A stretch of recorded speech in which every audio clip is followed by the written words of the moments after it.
Pemirsa, saya Vera Bahaswan akan mengajak Anda berbincang dengan Kepala Staf Angkatan Darat, itu Jenderal TNI Maruli Simanjuntak. Sudah bersama saya di sini. Pak Maruli, apa kabar? Kabar baik. Pak Maruli, yang ingin kita bahas saat ini adalah bicara soal geopolitik, Pak. Tantangan Indonesia, dan kalau kita melihat secara global, regional, nasional, itu semua menjadi tantangan yang tentu tidak semakin mudah bagi TNI, khususnya kita bicara TNI Angkatan Darat gitu. Nah, bagaimana Bapak sendiri sebagai Kasat melihat ataupun juga membaca tantangan geopolitik saat ini, baik itu eksternal maupun juga internal? Bagaimana melihatnya dan juga menyiapkan TNI AD bersiap dalam segala kondisi ancaman maupun juga tantangan geopolitik ini, Pak? Ya, jadi saya pernah membuat statement bahwa ada respect yang pada seluruh senior-seniornya, terutama di TNI Angkatan Darat ya dulu, karena belum terbentuk angkatan lain, karena melihat bagaimana geografinya Indonesia, bahwa kita sudah menyadari bahwa kita hampir tidak mungkin menjaga border, sehingga karena kita Kepulauan Maritim. Ya, sehingga muncullah pada saat itu pertahanan kita adalah total war, perlawanan rakyat semesta. Ya, itu sampai dengan sekarang masih kita gunakan sebagai dasar dari pertahanan kita. Namun kita juga tidak boleh sampai ada gangguan tingkat menengah ke bawah yang bisa mengacaukan kondisi pertahanan kita. Sehingga pertahanan alutsista yang digunakan oleh Angkatan Laut dan Angkatan Udara juga harus mengiringi itu.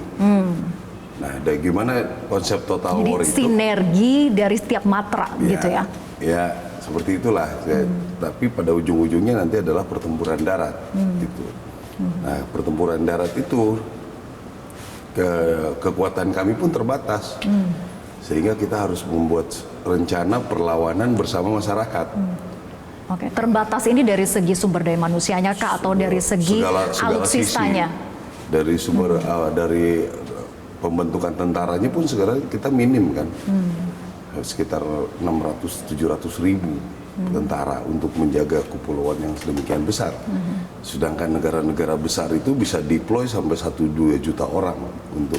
Jadi regenerasi pun menjadi pekerjaan rumah gitu ya? Ya, sebenarnya tapi kita konsep untuk total war kita sebenarnya sudah bisa menghadapi itu. Kalau kami ya sudah dari sejak awal kita sudah punya konsep itu. Sehingga kita sudah membentuk kodam-kodam, korem-korem, kodim. Sudah juga dibentuk perencanaan pangkal-pangkal perlawanan. Saya pikir itu sangat jadi the efektif. Worst case pun juga akan siap, tidak akan gagap begitu ya, Pak? Ya, kita sudah siap itu. Sudah siap untuk Nah, bagaimana kita menyiapkan pangkalan-pangkalan itu bersama dengan masyarakat. Harus ada pangannya, masyarakat yang mendukung kita. Nah, ini kan sudah berjalan. Tanpa sadar kita sudah jalankan itu. Mungkin maksudnya kami mempunyai rencana, tapi orang umum menganggap, oh, tentara hanya membantu di bidang pangan supaya masyarakat tidak sulit. Tapi itu sebenarnya perencanaan kami untuk membuat pangkal-pangkal perlawanan. Kalau masyarakat di situ sudah pangannya baik,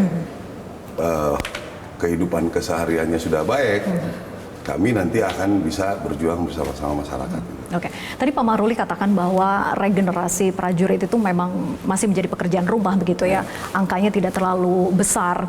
Tapi bagaimana kemudian untuk menghasilkan yang ada saat ini, jumlah yang ada di prajurit saat ini, untuk mencetak mereka siap menghadapi segala macam tantangan yang ada di depan, Pak? Ya, kita kan sudah menyiapkan. Jadi orang-orang teritorial kita hampir seluruhnya setelah dinas sekian tahun ditempur. Jadi dia sedikit banyak dia sudah mengerti apa yang harus mereka lakukan. Nanti suatu saat dia akan berjuang dengan masyarakat. Saya pikir sudah berkelanjutan berpuluh-puluh tahun sampai dengan sekarang. Jadi tidak ada tentara yang langsung ke teritorial, semua harus merasakan ditempur dulu. Itu nanti mungkin kalau negara sudah mampu, ya kita perbesar kekuatannya. Selain soal regenerasi Pak, yang menjadi PR sekarang juga adalah soal serangan yang ada di internal kawasan kita, yaitu kelompok separatis yang ada di Papua. Terbaru ini adalah pilot dari Selandia Baru kembali menjadi korban, kemudian tewas setelah mengantarkan ada tenaga medis, ada tenaga kesehatan gitu ya, yang kemudian saat ini mengalami trauma.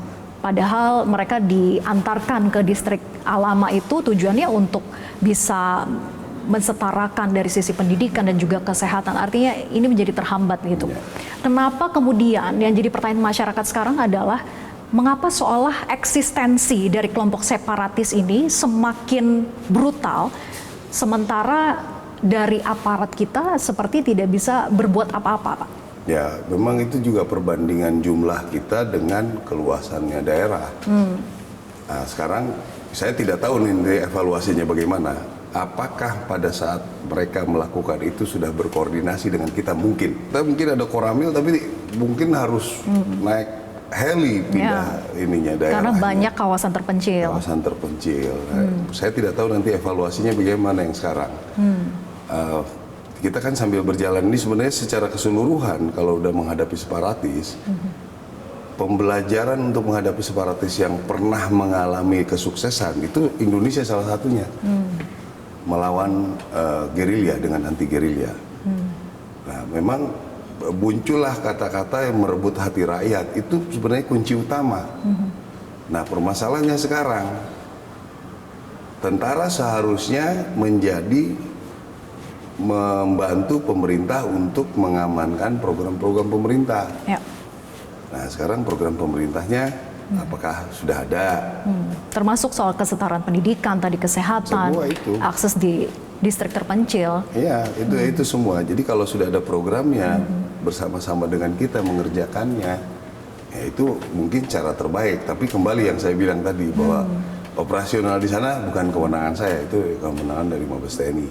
Menurut pengamatan saya di 2-3 tahun terakhir ini, ya sudah banyak kemajuan-kemajuan yang cukup signifikan sebetulnya. Seperti misalnya sampai dengan bulan Agustus ini hampir tidak ada pos-pos kami yang diserang.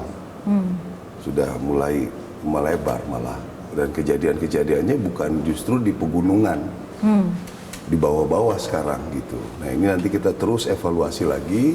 Saya nanti minta bahan evaluasinya ke Mabes TNI. Nanti kami siapkan lagi nanti pasukannya. Oke, Pak Maruli, kemudian ini kan adalah yang terjadi kedua kalinya. Pilot Selandia Baru juga yang sebelumnya adalah Philip Mark Martens gitu ya, yang sudah 1,5 tahun lebih, Pak, tidak juga dikembalikan gitu ya, atau belum juga dibebaskan sandranya, padahal upaya dari operasi militer pun juga sudah sempat dilakukan, bahkan banyak menelan korban dari sisi prajurit kita, kemudian juga dari sisi kelompok separatis. Nah, pertanyaan saya kemudian adalah, apa sebetulnya upaya yang paling signifikan bisa mengubah situasi ini dan benar-benar menjamin keamanan? Jadi menurut Bapak, apa yang bisa dilakukan sebetulnya Pak dengan kondisi saat ini? Ya, yang paling efektif adalah membuat mereka pembangunannya sudah menjadi baik. Ya. Kalau saya lihat pemerintah sendiri sudah mencoba itu luar biasa ya. Bagaimana membuat otonomi khusus, bagaimana mengikuti kemauan mereka supaya pemimpinannya orang daerah, bagaimana meyakinkan dana desa itu sampai ke desa-desa walaupun memang pembangunannya mungkin tidak berjalan. Karena banyak dikorup. Sangat luar biasa ya. Sudah sangat luar biasa sebenarnya apa yang kita lakukan. Nah, mungkin mudah-mudahan evaluasi ini untuk ke depan bisa lebih baik lagi nanti bagaimana teknisnya. Terakhir informasi yang kami dapat bahwa pimpinan dari Egyanus Kogoya ataupun dari mereka kelompok separatis yang menculik dari pilot Philip ini mengatakan sudah ingin membebaskan, tapi meminta dari pihak tokoh masyarakat, tokoh adat untuk kemudian bertemu lagi, berdiskusi, butuh waktu 1 atau 2 bulan. Apakah untuk yang kali ini Pak, karena sebelumnya sudah pernah ya, yang kali ini bisa dipercaya begitu, karena sebelumnya meminta kemerdekaan Papua, kemudian juga uang ganti rugi yang tidak sedikit. Hampir ya tidak ada, mungkin persentase untuk dipercayanya ya kecil lah, karena dilihat bagaimana mereka melakukan ini, kejadian sudah janji berulang-ulang juga nggak bisa. kita mempunyai agent ke depan juga tidak bisa mengkonfirmasi apa sebetulnya mereka mau. Ya kami terus mencoba berkomunikasi dengan segala cara ya. Kita kan punya, yang saya dengar dari intelijen sudah mulai bagaimana berkomunikasi dan lain sebagainya. Dari pihak tentara bagaimana menyampaikan kepada masyarakat supaya ya ayo kita membangun bersama gitu. Tapi ya prosesnya memang cukup panjang lah. Tantangan TNI AD maupun juga tugasnya itu tidak hanya sekedar menjaga ketertiban maupun juga keamanan masyarakat gitu ya, menciptakan rasa aman bagi masyarakat, tetapi juga bagaimana kontribusinya Pak terhadap misal dari sisi ancaman ke depan adalah soal ketahanan pangan, kemudian juga krisis air bersih. Seperti apa kemudian kontribusi yang sudah ataupun akan dilakukan oleh khususnya TNI AD, Pak? Ya mungkin sudah banyak mendengar ya. Kami awalnya memang saya lihat di daerah-daerah, terus saya lihat data bahwa hampir 9, sekian persen masyarakat kita tidak punya air. Akhirnya kita mencoba memfasilitasi itu sambil berjalan. Ternyata sudah ada air pun mereka perlu makan. Ya, akhirnya kita mencoba air itu untuk pangan, gitu. Jadi itu sebetulnya berjalan tanpa terlalu strategis berpikir sebetulnya. Masyarakat membutuhkan. Tadinya hanya air, terus kita berpikir sanitasi. Sanitasi ini yang program Air Manunggal, betul ya Pak? Ya, kita sebutnya TNI AD Manunggal Air. Ya, sesudah kita dapat air, baru berjalan untuk kesehatan perlu sanitasi. Setelah sanitasi kita pikir dia harus perlu makan, berarti harus berkebun atau ini ya pertanian. Dan ternyata tanpa sadar pun kita bisa mengarah ke mengatasi kemiskinan, stunting. Jadi dari sebenarnya awalnya berjalan begitu saja gitu. Karena kami membaca, mendengar keluhan masyarakat, ya itu terus meningkat. Kita sudah mulai membuat aliran-aliran air yang sudah membuat masyarakat bisa bersawah dengan kontinu, gitu. Membuat kebun secara kontinu, itu yang sedang kami terus akan lakukan. Karena 2.600-an lebih kita sudah buat ini. Mungkin dari 30-an juta masyarakat Indonesia belum terakses, baru 2 juta lebih dikit lah. Yang kita permudah untuk mengambil air. Yang tadinya 1 kilo turun ke bawah, ya sekarang beberapa ratus meter lah. Nggak sampai ke rumah juga langsung. Ada juga beberapa yang kreatif masyarakatnya memakai dana desa untuk menyalurkan sampai ke rumah. Kebutuhan krusial yang betul-betul dibantu oleh TNI AD begitu ya untuk bisa dipenuhi oleh masyarakat, khususnya daerah terpencil. Tadi kebutuhan airnya, kemudian untuk ketahanan pangan ini bagaimana Pak? Apakah sebetulnya TNI yang ikut sebagai sumber daya manusianya untuk menggerakkan pertanian di suatu tempat, atau bagaimana sebetulnya Pak Maruli sebetulnya itu? Kan program pemerintah banyak yang cetak sawah, yang membuat perkebunan yang skala besar. Saya berpikir ya sudahlah yang skala besar silakan saja dikerjakan. Tapi ada kelompok-kelompok masyarakat yang mempunyai kesulitan tentang airnya. Nah, itu yang kita bantu. Ini dalam waktu dekat kita akan cek di Banyumas ada bisa mengairi 300 sekian hektar. Luas sekali lah. Cukup luas itu. Ya, jadi ada beberapa lagi yang juga kita akan lihat nanti. Udah hasil dari mengalirkan air sungai. Itu kan pekerjaan besar Pak, dananya dari mana Pak? Ya di Indonesia ini ya itulah, ada CSR, ada yang beramal, ada yang bersedekah. Nah ini konsep-konsep untuk mengerjakan dengan swakelola inilah yang membuat kolaborasi membuat ini biayanya murah. Ini yang sekarang menjadi efektif ininya. Karena yang kerja masyarakat dengan tentara. Padahal mungkin 30-40% itu biaya upah kan. Ini yang membuat pekerjaan-pekerjaan kita jauh lebih efektif. Iya. Nah, kemudian Pak, ini juga tidak kalah penting menjawab tantangan yang saat ini berjalan adalah soal pilkada yang di depan mata, prosesnya sudah berlangsung begitu ya. Bagaimana kemudian menjamin netralitas dari TNI Angkatan Darat khususnya Pak? Ya. Kalau kami dengan secara historinya orang komitmen, ya kami paling takut kalau sudah bilang A, terus kita melaksanakan B. Karena apalagi sekarang sorotan kepada TNI kan luar biasa. Ya. Kita bergerak sedikit aja, WA saya udah kemana-mana nih. Gitu. Jadi ya percayalah kita nggak mungkin menggamblingkan kepercayaan masyarakat yang demikian baik. Kita harus gamblingkan dengan hal-hal yang menurut saya akhirnya cuma kepentingan individu kan. Ya, tidak institusi yang begini besar kan sayang. Kalau buat saya sih begitu.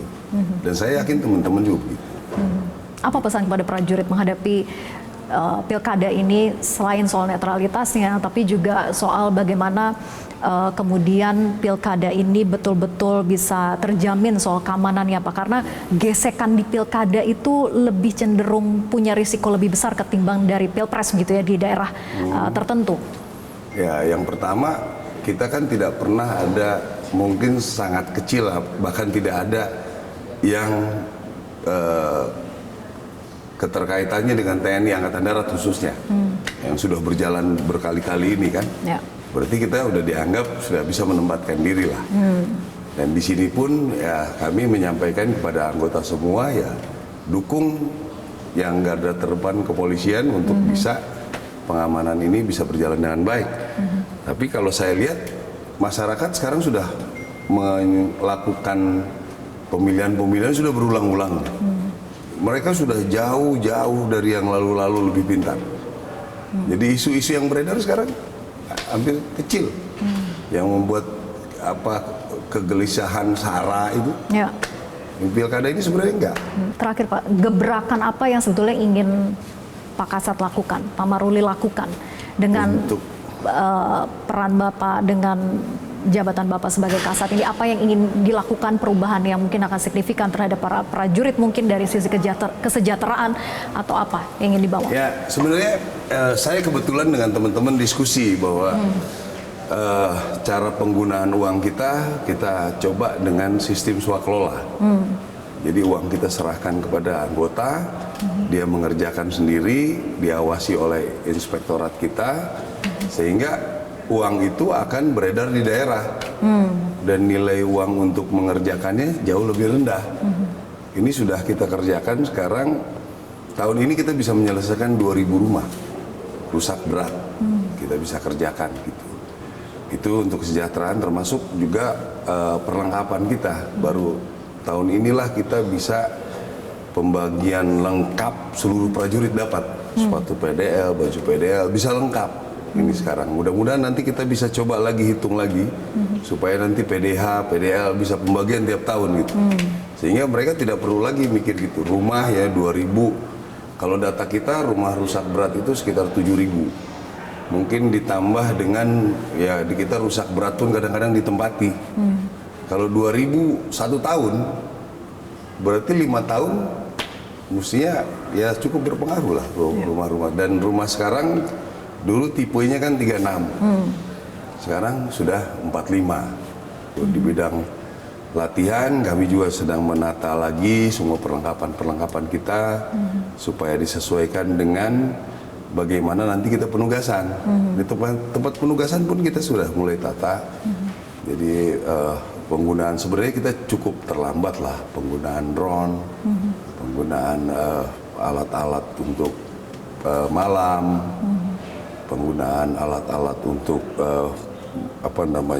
mengetahui sensor-sensor segala macam. Nanti kita coba ini untuk susun supaya bertahap. Saya yakin ini kalau kita rencanakan baik, dalam waktu dekat kita cukup banyak peningkatan. Saya jadi ingin melanjutkan soal kesejahteraan prajurit ini Pak, karena Pak Maruli sempat mengatakan di media bahwa kesejahteraan prajurit itu hal yang perlu untuk diperjuangkan begitu ya, termasuk misalnya memperbolehkan mereka untuk berbisnis tapi dengan catatan gitu, artinya tidak semuanya diperbolehkan. Seperti apa sih sebetulnya usulan itu? Kenapa sampai harus keluar dari Pak Maruli begitu? Ya enggak, kebetulan orang media nanya, ya saya bilang itu pendapat saya. Jadi ada beberapa daerah yang tuntutan hidupnya mungkin berat, seperti di Jakarta. Kalau di daerah Jawa Tengah itu mungkin sudah 2 kali lipat dari UMR, sehingga tentara itu cukup baik di sana. Kalau di Jakarta mungkin lebih rendah udah dengan UMR. Nah, kenapa tidak waktu senggangnya dia, waktu senggang ya, jangan mengganggu dinas, dia kerjakan. Ya sekarang kan kita takutnya kalau ada apa-apa tiba-tiba dibilang kamu kan nggak boleh. Nah, kalau misalnya diperbolehkan dengan koridor tertentu, ya kenapa tidak? Ya, kalau model kami institusi, kami juga berharap harus ada perusahaan-perusahaan yang kita punya besar sehingga dalam pelaksanaan emergensi kita ada dana. Ya kan orang tidak pernah tahu kalau kita ada bencana bikin dapur lapangan itu uang dari mana. Ya, kami berpikir keras itu untuk bagaimana menyiapkan. Bukan hanya 100-200 juta kalau kita bikin ada bencana. Mungkin ada BNPB. Ya. Tapi nggak mungkin barang sudah ada di situ pada hari itu. Yang paling parah tuh 2-3 hari pertama kami harus kirim orang itu nggak memerlukan biaya yang cukup besar. Ya, ini hal-hal seperti inilah yang mungkin harus diperjelas. Kita juga harus menjelaskan kepada umum, yang membuat undang-undang juga harus ngerti itulah kondisi kita. Ya, karena ada juga pihak-pihak yang mengkritisi, yang dikhawatirkan adalah kalau berbisnis ya takutnya dalam menyalahgunakan kewenangan gitu ya ataupun jabatannya dan sebagainya. Itu yang sebetulnya yang dikhawatirkan, Pak. Karena ada hukum. Itu takut kok. Kalau udah dibilang dilaporin orang, yang bereaksi sangat cepat terhadap laporan ya TNI. Selama koridornya jelas, prosedurnya jelas, harusnya tidak ada yang ditakutkan. Tidak ada yang dirugikan, aturannya berjelas. Ya, supaya ya akhirnya orang sembunyi-sembunyi jadi nggak jelas juga jadinya. Jadi gitu itu yang terlihat sekarang, Pak? Lebih baik ya itu. Justru ada yang sembunyi-sembunyi. Makanya kita mau larang juga dia nggak makan, Bapak mau kasih makan anak saya. Kan gitu jawab pertanyaan simpel. Sementara anggaran negara terbatas. Ya terutama yang khususnya yang dari gaji segi pertahanan ya, yang untuk anggota ya. Untuk anggota kalau misalnya rumahnya rusak, terus kita berharap perbaikan dari anggaran sampai kapan? Jadi menurut Pak Maruli bahwa TNI boleh berbisnis itu adalah solusi yang sebetulnya tidak akan memberatkan pemerintah sama sekali. Enggak lah, ada hubungannya pemerintah yang mungkin yang merasa tersaingi, ya wajar namanya bisnis kan nggak ada masalah gitu, tapi batasi saja lah. Kita juga tidak akan mimpi punya tambang. Enggak lah. Kadang-kadang orang mikirnya nanti tentara ngambil tambang. Kalau mau ngambil tambang dari sekarang aja. Jadi udah kami sudah jadi tentara, sudah komit jadi tentara. Kalau dengar-dengar saya ngasih pengarahan, kita jadi tentara sudah, jangan mikir mau kaya. Walaupun dari awalnya saya juga cari kerja dulu. Tapi doktrinnya pengabdian, akhirnya jadi pengabdian gitu. Gitu aja sih kira-kira. Jadi nggak usah terlalu risau lah. Negara kita sudah mulai baik, negara mengarah demokrasi, ya kan. Jadi aturan-aturan sudah membuat koridor buat kami gitu. Ya, tapi tetap harus ada solusi-solusi yang realistis. Amerika tuh punya koperasi buat tentara yang tidak dipajak, karena dia tahu bahwa penghasilan tentara itu terbatas. Ya kalau kami mau menyekolahkan anak di Jakarta kan berat. Memang kami juga sedang berusaha yayasan-yayasan ini memberikan subsidi-subsidi, tapi terbatas. Kita pilih dulu yang berprestasi baru dapat. Kasihan dong yang menengah-menengah ini kan gitu. Gitulah kira-kira. Oke, terima kasih Pak Maruli atas perbincangannya, luar biasa, semoga bermanfaat bagi kita semua dan memahami betul seperti apa peran Kasat dalam menjawab tantangan ke depan gitu ya. Terima kasih Pak Maruli. Jelajahi cara baru mendapatkan informasi. Download Metro TV Extend sekarang.